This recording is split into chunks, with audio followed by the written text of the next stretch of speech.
What's up, guys? Newsboy here, back with another video, and today I'm going to be showing you guys how to fix Pro Controller joystick drift. I don't have this problem no more because I fixed it, but it's a simple way to fix the Pro Controller drift if it ever drifts. So what you want to do is you want to get just a regular straw, just like a straw. I like these straws because it's just better. So you can get these straws or any type of straw, and you blow into the analog stick part, whichever one is drifting. So what you want to do is, if it's drifting, open it up like that. I'm using one hand, by the way. Open up like that, and put that right there. Open the analog stick up and blow into it.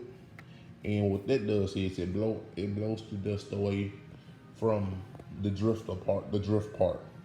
So it just blows the dust away. That's how you fix the analog stick drift problem on the Pro controller. Now, this does not work on the Joy-Cons. The Joy-Con thumbsticks. The Joy-Con thumbsticks are horrible. They are horrible. I don't know how you can fix that. You gotta replace that. And even when you replace it, it's still gonna break again. So there's no point in replacing it. Just get a good third party Joy-Con. So if this helped you guys, make sure you guys like and subscribe for more Nintendo Switch content. Glad to help you guys with your Pro controller drift if you ever had some. I know I used to have some about 6 months ago or 8 months ago when I was playing Fortnite on my Switch. And Fortnite is a really competitive game, and you know how that gets.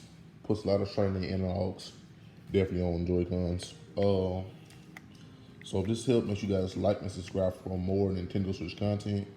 Glad to help. Peace.